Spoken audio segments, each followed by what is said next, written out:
مل سکتی ہو آ کے؟ اس نے کہا میں تو شوٹنگ کر رہی ہوں، 10 بجے فارغ ہوں۔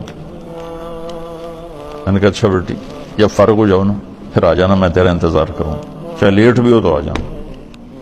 یہ ہے کوئی 8 بجے کے بعد۔ 9 بجے پوری شوٹنگ ٹیم، باقی اداکار، ڈائریکٹر، کیمرہ مین سارے وہاں پہنچ گئے۔ میں بڑا حیران ہوں، میں نے کہا ہے تم تو کہہ رہی تھی میں 10 بجے فارغ ہو گئی۔ وہ کہنے کہ میں نے اپنے ڈائریکٹر سے کہا کہ مولانا طارق جمیل صاحب نے مجھے فون پہ کہا ہے کہ جب فارغ ہو تو آ کے مجھے مل جانا۔ وہ ڈائریکٹر بھی سامنے بیٹھا تھا، تو یہ کہنے لگے کہ مولانا طارق جمیل صاحب تیرے جیسی لڑکی کو فون کریں گے، یہ کیسے ہے؟ انہوں نے کہا آپ یہ کہتے ہو تو مجھے بیٹی کہتے ہیں۔ تو اس نے کہا شوٹنگ آف کرو، اور پورا سارا شوٹنگ کا جتنا بھی عملہ ہے، چلو چل کے مولانا کی ملاقات کرو، میں اس آدمی کو دیکھنا چاہتا ہوں جو ایک طوائف کو بیٹی کہتا ہے۔ وہ سارے مجھے ملنے آ گئے، سارے۔ صرف ممبر پہ بیٹھ کے تقریر کرنے کا تمہیں شوق ہوتا ہے کہ ہم بھی علامہ کہلائیں، ہمارے بھی کوئی جوتے اٹھائے، کوئی بیگ اٹھائے، کوئی آگے چلے، کوئی پیچھے چلے، کوئی چائے پیش کرے، کوئی روٹی پیش کرے۔ شاہ اسماعیل شہید نے بازار حسن میں گشت کیا تھا، موتی طوائف کے پاس گئے تھے۔ اللہ مجھے بڑے بول سے بچائے، اللہ مجھے بڑے بول سے بچائے، اللہ مجھے بڑے بول سے بچائے۔ 1831 میں ان کی شہادت ہوئی ہے، 1831۔ تو 1831 سے پہلے کا زمانہ، یعنی 1810-20 کا زمانہ لگا لو، جب وہ دلی میں ہوتے تھے۔ اس کے بعد بازار حسن میں اللہ نے مجھے توفیق دی جانی، اور میں ان طوائفوں کے گھروں میں گیا، ان سے ملا، ان کے پاس بیٹھا، ان کی ہمدردی، دلداری کی اللہ نے مجھے توفیق دی، ان پر خرچ کرنے کی توفیق دی، انہیں گناہ سے بچانے کے لیے۔ تو اب 8-9 سال ہونے کو ہیں، تو لمبے کے بازار حسن میں ہر ہفتے تعلیم ہوتی ہے، اور اس میں طوائفیں آ کے تعلیم میں بیٹھ، کسی کو کلمہ نہیں آتا تھا، ان کے کلمے یاد کروائے، وضو نہیں پتا تھا وضو کروائے، نماز کا نہیں پتا تھا نماز سکھائی، اور کتنی لڑکیوں کی شادیاں ہو گئیں۔ کتنیوں نے کہا ہمارا خرچہ لگا دو تو ہم یہ پیشہ چھوڑ دیں گی، میں نے ان کا خرچہ لگا دیا، وہ گھر بیٹھ کے کھا رہی ہیں اور برائی نہیں کر رہی ہیں۔ تو مجھے اس میں کوئی آر نہیں محسوس ہو کہ میں اسے بھی اپنی آخرت کا سامان سمجھتا ہوں،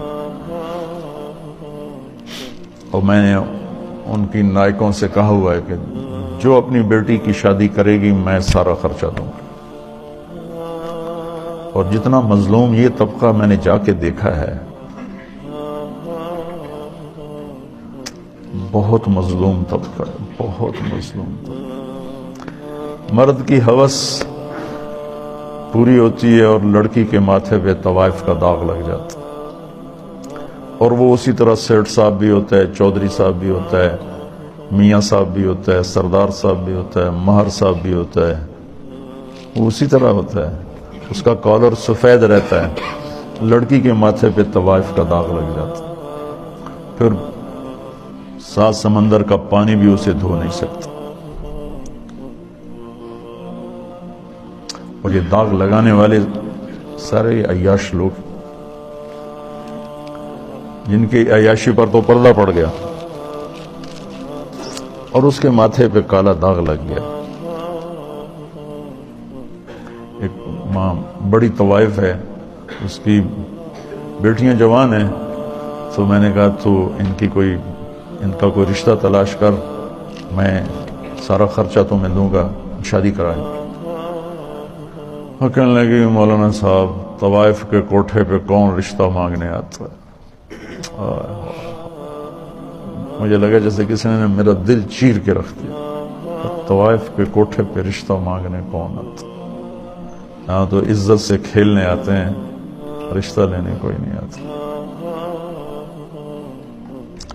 تو مجھے اللہ کے فضل سے میں اسے اپنی آخرت کا سامان سمجھتا ہوں کہ کم از کم ایک پورا محلہ طوائفوں کا اس میں نمازیں شروع ہو گئی ہیں. کئیوں کو میں نے عمرے کروائے، ان کو عمرے پہ بھیجا.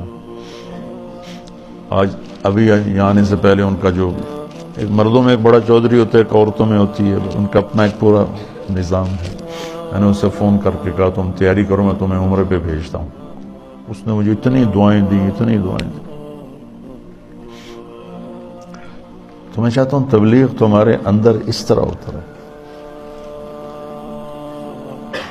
میری تمنا ہے کہ اللہ آپ کے اندر تبلیغ زندہ کر دے. پھر چاہے ممبر پہ بیٹھو، کرسی پہ بیٹھو، درسگاہ میں بیٹھو، دکان پہ بیٹھو، گھوڑے پہ بیٹھو، گاڑی پہ بیٹھو، ہوا میں اڑو، تبلیغ تمہارے اندر ہو. اللہ کا نبی تشریف فرماتے کہ طوائف کا گزر ہوا، یعنی میں پیچھے سے دلیل دے رہا ہوں. تو مدینے وہ کہنے لگے یہ کیسا نبی ہے جو اکیلے ہی روٹی کھاتا ہے، کسی کو بلاتا ہی نہیں. وہ تو آپ کو تکلیف دینا چاہتی تھی، تنگ کرنا چاہتی تھی. تو آپ فرماتے طوائف ہے، اس کو دھکے دے کے باہر نکالو. آپ نے فرمایا آ جاؤ، آ جا، بیٹھ جا. ساتھ بٹھا لیا. تو کھاؤ.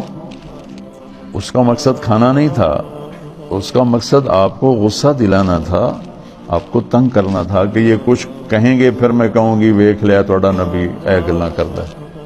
کہنے لگی یہ نہیں کھاؤں گی، جو تیرے منہ میں لقمہ ہے چبا رہے وہ نکال کے مجھے کھلاؤ. تو آپ نے منہ سے اس کو اسی وقت نکال دیا.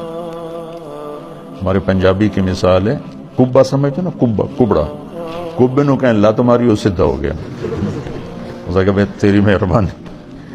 تو وہ کبے والی لت بن گئی. وہ تو آپ کو تنگ کر رہی تھی، اور اسے کیا خبر کہ نبی کے منہ کا لعاب جب اس کے منہ میں جائے گا تو کیا ہوگا. آپ نے اپنے ہاتھوں سے نوالا نکال کے اس کے منہ میں ڈالا، ساتھ ہی اس کا سینہ روشن ہو گیا. وہ کلمہ پڑھ گئی اور مدینے کی شریف ترین خواتین صحابیہ بن گئی. تو اب